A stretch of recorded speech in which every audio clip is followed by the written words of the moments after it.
देखिए, आज अपन बात करेंगे टाइप्स ऑफ फोर्सेस की। टाइप्स ऑफ फोर्सेस, फोर्स कितने टाइप के होते हैं, क्या क्या इनकी प्रॉपर्टी होती हैं, कैसे ये वर्क करते हैं। देखिए, फोर्सेस को अपन दो टाइप से डिवाइड करते हैं। एक होता है कि फोर्स लग कैसे रहा है, अप्लाई कैसे हो रहा है। दूसरा होता है फोर्स से वर्क डन कैसे हो रहा है, ठीक है, या वर्क डन किस पे डिपेंड कर रहा है। तो देखिए, एक तो होता है कांटेक्ट फोर्सेस, समझना बात को। सेकंड होता है नॉन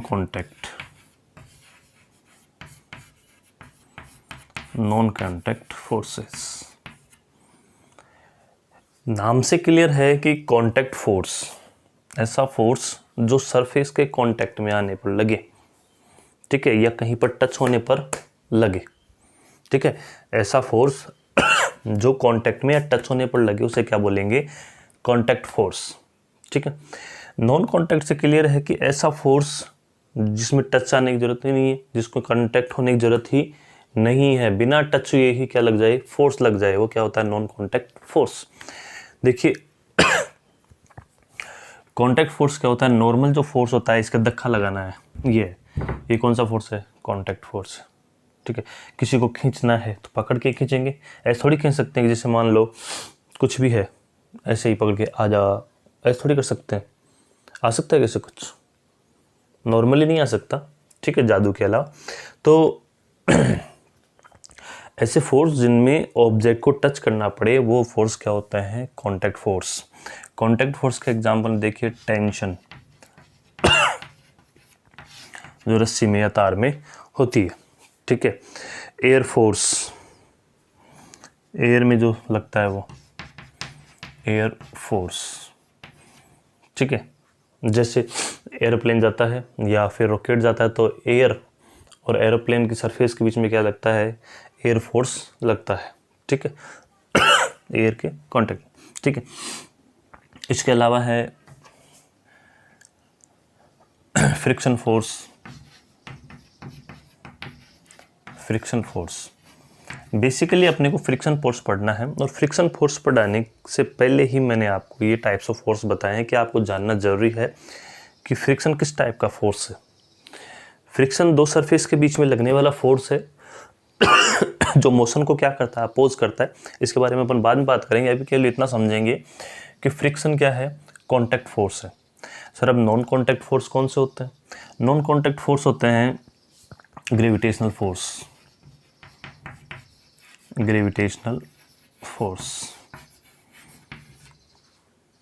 अर्थ और मून, अर्थ सन मून, कोई टच नहीं है, कोई कांटेक्ट नहीं है, लेकिन फिर भी क्या है, फोर्स लग रहा है, ग्रेविटेशनल फोर्स।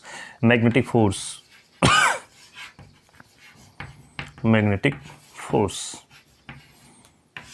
कौन सा force, magnetic force. Electrostatic force, बिना टच हुए ही, बिना कांटेक्ट में ही लगता है, उसे क्या बोलते हैं, नॉन कांटेक्ट फोर्स। तो फोर्स का एक टाइप तो ये हो गया कांटेक्ट और नॉन कांटेक्ट। कांटेक्ट क्लियर है जो टच में आके लगे, और नॉन कांटेक्ट जो बिना टच आए लगे। अच्छा, दूसरा टाइप है कंजर्वेटिव और नॉन कंजर्वेटिव फोर्स। दूसरे टाइप के क्या होते हैं, एक होता है कंजर्वेटिव फोर्स,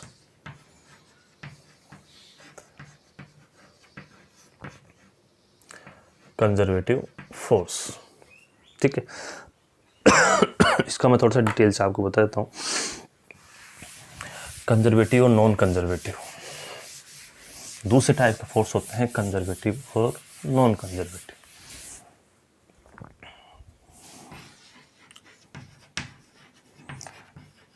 कंजर्वेटिव फोर्स, देखिए, if the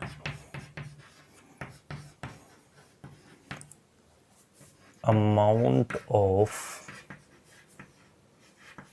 work done, if the amount of work done by or against a force, by or against a force depends upon the depends upon the depends only on the, only लगाओ ज़्यादा better रहेगा, only on the initial and final point, initial and final point, final point. If the amount of work done by or against a force depends only on the initial and final point, initial and final point of a body, ठीक है, ठीक है, not depends on path, not depends on path is called conservative force, is called conservative force. ऐसे force जिनमें work done, जो force करेंगे तो work होगा, फोर्स लगाएंगे तो वर्क डन होगा, सीधी सी बात है, मैं किसी का धक्का लगा रहा हूँ तो वर्क डन होगा ही होगा। वैसे वर्क का फॉर्मूला क्या होता है, F/d, normal formula, force into displacement. बाकी तो वर्क देखेंगे तब देखेंगे। तो ऐसे फोर्स, ठीक है, जिनमें वर्क डन या वर्क का जो अमाउंट है वो केवल डिपेंड करता है इनिशियल पॉइंट और फाइनल पॉइंट पर, वो कौन से फोर्स होते हैं, कंजर्वेटिव फोर्स। एग्जांपल देखिए कंजर्वेटिव फोर्स के, gravitational force, gravitational force, electrostatic force, electrostatic force. ये जो फोर्स ऐसे हैं इनको कोई मतलब नहीं है कि किधर हो के रास्ता है, कहाँ से रास्ता है, कहाँ से नहीं, इनको कोई मतलब नहीं है। इनको तो वर्क होना चाहिए, क्या होना चाहिए, वर्क होना चाहिए, चाहे कैसे भी हुआ है, ठीक है। तो ऐसे जो फोर्स होते हैं उनको बोलते हैं कंजर्वेटिव फोर्स। दूसरे होते हैं non conservative force, non conservative force. Non conservative force में क्या होगा, if the amount of work done by और against a force, by against और a force depends only on the path, depends only on the path of object। ऐसे force जो केवल path पे depend करे, किस पे डिपेंड करे, पाथ पे डिपेंड करे कि रास्ता कौन सा आपने सेलेक्ट किया है, उस रास्ते के according amount of work done हो, यानी वर्क पाथ के अकॉर्डिंग चेंज हो, वो फोर्स होते हैं नॉन कंजर्वेटिव फोर्स। कौन से होते हैं, नॉन कंजर्वेटिव फोर्स होते हैं, ठीक है। नॉन कंजर्वेटिव फोर्स में एग्जांपल में देखिए फ्रिक्शन फोर्स। कौन सा फोर्स, फ्रिक्शन फोर्स कौन सा फोर्स है, नॉन कंजर्वेटिव फोर्स,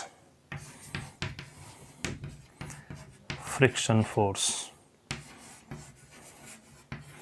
तो अपने को पढ़ना क्या था, एक्चुअल में अपने को पढ़ना था फ्रिक्शन। क्या पढ़ना था, फ्रिक्शन। और फ्रिक्शन पढ़ने के लिए मैंने आपको ये फोर्स बताया। तो देखिए फोर्स कितने टाइप के हुए, फोर्स हो गए दो टाइप के, टाइप्स ऑफ फोर्स। पहला कांटेक्ट के बेसिस पे, दूसरा पाथ के बेसिस पे।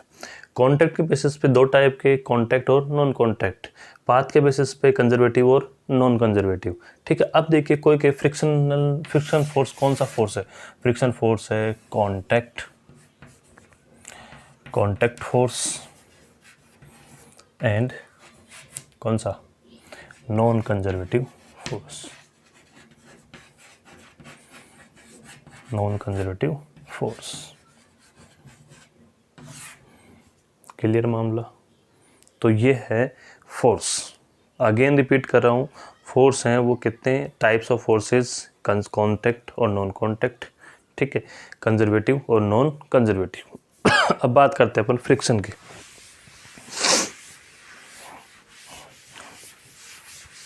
बहुत इंपॉर्टेंट फोर्स है फ्रिक्शन।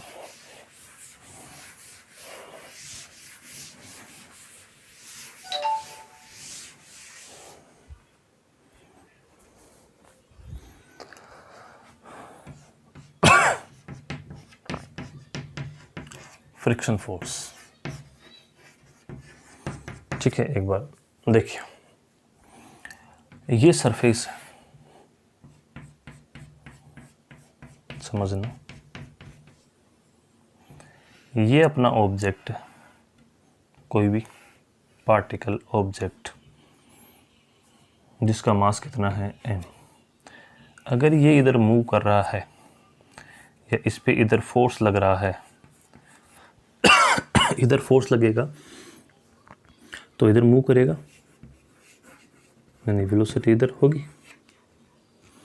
तो इसका मीन ये है कि हम इस ऑब्जेक्ट को इधर खींच रहे हैं, ठीक है। तो इसके अपोजिट में इन दोनों सरफेस, जो कांटेक्ट वाली सरफेस है, क्योंकि ये जो सरफेस है इसको रोकने की कोशिश करेगी तभी तो अपने फोर्स लगाना पड़ता है, ठीक है। तो इन दोनों कांटेक्ट हुआ, यहाँ इस सरफेस पे एक फोर्स लगता है मोशन के अपोजिट डायरेक्शन, जिसका नाम है फ्रिक्शन फोर्स। कौन सा फोर्स? Friction force. चौंक ले लेते हैं एक बार। कौन सा फोर्स है? ये। अब मैं आपको डेफिनेशन बताता हूँ। Friction force is the force is a force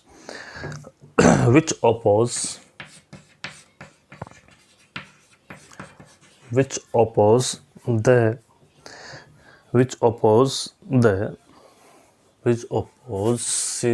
its motion। सीधी सी बात तो यही है। फ्रिक्शन फोर्स एक ऐसा फोर्स है जो अपोज करता है अपने ही मोशन को, या ऑब्जेक्ट के मोशन को क्या करता है? अपोज करता है, ठीक है। क्लियर? कोई प्रॉब्लम नहीं है। ये हमेशा कहाँ लगता है? ये लगता है दो सरफेस के बीच में, इसीलिए तो ये कौन सा फोर्स है? कॉन्टैक्ट फोर्स है। कौन सा फोर्स है? कॉन्टैक्ट फोर्स है। और लगता कैसे है? टेंजेंशियल लगता है, दोनों के टेंजेंशियली टच करता हुआ लगता है। फ्रिक्शन फोर्स अपोज करता है मोशन को। क्या करता है? अपोज करता है फ्रिक्शन फोर्स। अगर ऑब्जेक्ट इधर जा रहा है तो फ्रिक्शन किधर लगेगा? इधर लगेगा, ठीक है। फर्श पर अपन किस चीज़ को धक्का मारते हैं, थोड़ी दूर जाने के बाद में रुक जाती है। क्यों रुकी? फ्रिक्शन के कारण। किसके कारण रुकी? फ्रिक्शन के कारण, ठीक है। एयर में भी अपन किसी को फेंकते हैं, ऑब्जेक्ट को ऊपर फेंकते हैं तो धीरे धीरे जाने के बाद में रुक जाती है। वहाँ एक ग्रेविटेशन फोर्स लगता है, एक कौन सा लगता है? Friction force. दोनों लगते हैं, ठीक है। ऐसा नहीं कि एक ही लगता है, दोनों लगते हैं, ठीक है। हर जगह दो सरफेस के बीच में अपन हाथों को रब करते हैं, ऐसे हीट जनरेट होती है, ठीक है। बहुत देर तक करोगे तो हाथ घिस भी जाएंगे, अपनी स्किन हट जाएगी, ठीक है। तो वो कौन सा फोर्स लग रहा है? Friction force. आप बहुत तेज़ नहीं कर सकते, करके देखना, बहुत तेज़ जलन होने लग जाएगी, दर्द होने लग जाएगा। क्यों? क्योंकि कौन सा फोर्स लग रहा है? Friction force. फ्रिक्शन फोर्स हमेशा रिलेटिव मोशन को अपोज करता है, ठीक है। मेनली फ्रिक्शन फोर्स से हीट जनरेट होती है। क्या जनरेट होती है? हीट जनरेट होती है। तो ये था बेसिक इंट्रोडक्शन फ्रिक्शन फोर्स का और type of force. Next video में अपन कंप्लीट फ्रिक्शन फोर्स देखेंगे। Thank you.